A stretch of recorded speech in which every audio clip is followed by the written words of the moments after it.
Hey, Kiffin Cougars. This week we are going to learn about a holiday called Diwali. Diwali is celebrated by people who practice the religion of Hinduism, and we're going to learn all about it this week. It actually happened last weekend. The main day was Saturday, November 14th, and then Sunday, November 15th. Before we start learning about it, though, I want to make something very clear. I am by no means an expert on this holiday. I find this holiday fascinating. I have celebrated it with friends of mine who are Hindu. However, I don't know everything about it. So if your family celebrates Diwali and you see something in this presentation that I have said that's wrong, please let me know. I don't want to give out false information, but I also want to share the religious festivals and the festivals that people celebrate in places other than the United States of America. So that's what we're going to do this week. All right, so our learning target for this week is I can identify 3 to 5 important customs around the Diwali Festival of Lights. So, what is Diwali? Well, like I said before, Diwali is the festival of lights. It is celebrated by people who practice the religion of Hinduism. The majority of people who practice Hinduism live in places like India in South Asia. Um, Diwali is a 5-day festival, and the main day, the middle day, day 3, is always celebrated on a day that has no moon. So it changes every year with the moon phases. So this year it happened last Saturday on November 14th because that was the night that the moon wasn't in the sky, it was all black. And the reason that they celebrated on a night with no moon is because it is the celebration of um, good conquering evil. It's the celebration of light conquering darkness. And so they celebrate it on a night where there's no moon. And as you can see in the bottom picture and the top picture, they have lights everywhere to light up the night, even though there's no moon. Diwali has been compared to the Christian holiday of Christmas and the Jewish holiday of Hanukkah. It is very different from both of those, though. So when you think about if you celebrate Christmas or if you celebrate Hanukkah and you think about the traditions around those holidays, it's very similar.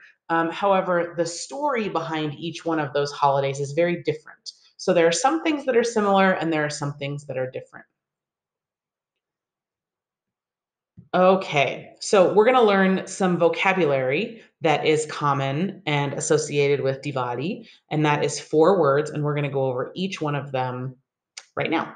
So the first word is Deepavali, which means row of lighted lamps. And I found this picture of this is actually a Rangoli, and we're going to talk about that in a minute. But I found this picture of all of these lighted lamps. So when people celebrate Diwali, they say to each other, Shup Diwali or Happy Diwali. Shup Diwali means Happy Diwali. But some people say Shup Deepavali or Happy Deepavali. And Deepavali is just another word for Diwali. I actually believe that Diwali is a shortened version of Deepavali, but I'm not positive. And like I said, Deepavali just translates from Sanskrit to English to a row of lighted lamps. So the lamps that they light for Diwali are these super cool clay lamps where you put oil in them and then you lay a wick in them and they burn.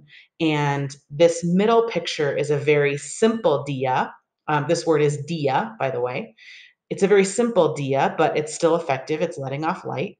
And then we have these golden ones over here. They're in the shape of a leaf, with the more simple ones on the outside. And then over here, we have some different diya that make the shape of a lotus blossom. And lotus blossoms are a very important symbol in the Hindu religion. And they're very important to Diwali as well. So you can see these beautiful lamps that have oil in them, and you lay the wick in them, and then you light it, and they stay lit for a very long time. They're really pretty.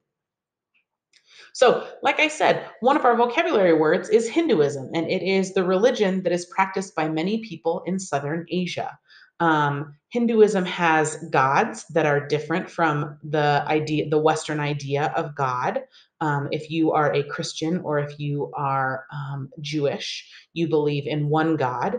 And in Hinduism, they actually have several gods, and each god does different things. Now, I don't know much about the different gods of Hinduism. So if you are interested in that, just let me know and I will find some information for you and you can learn more about them.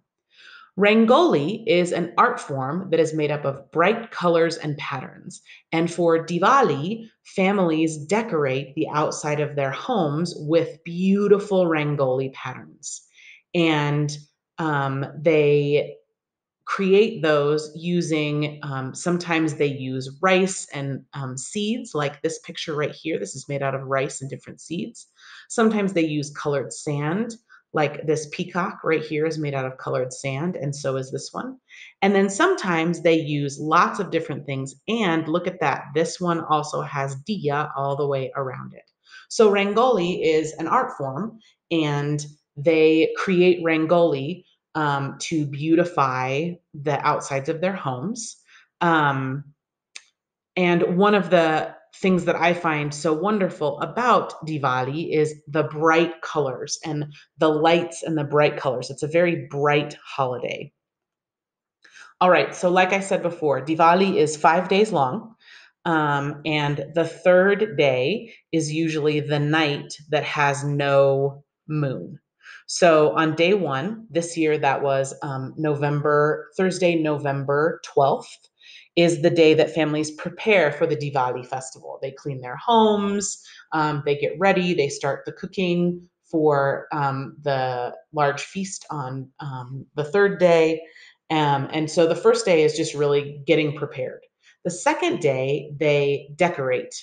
They get their diyas ready and they light them. They create rangoli outside their house. They might go and create a rangoli for friends and family. The third day, they go to temple and they pray. They pray for blessings in the new year. They pray for prosperity.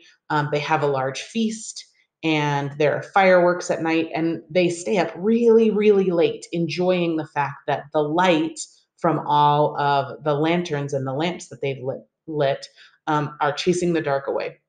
They also share lots of treats and sweets with neighbors and friends in their community.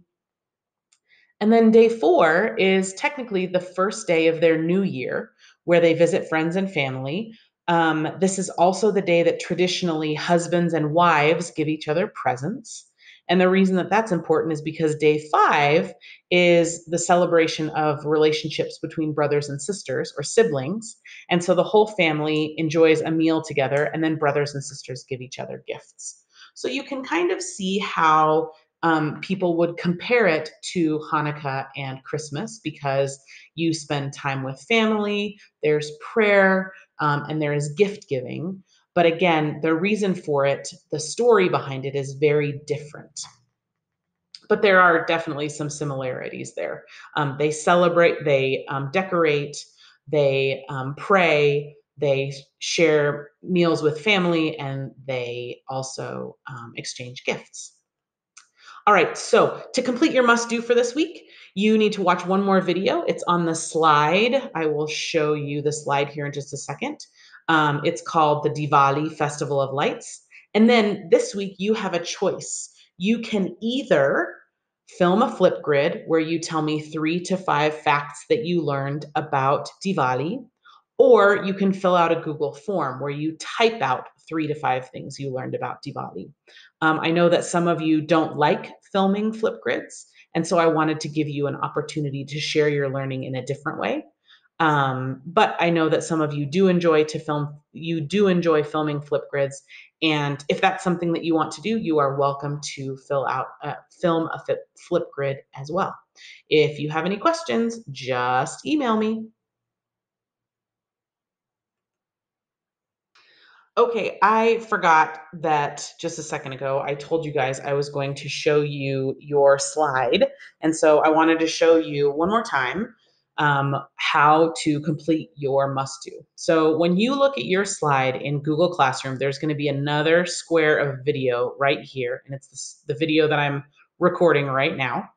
So your job, as it says, is to watch both videos. So this square you will have already watched.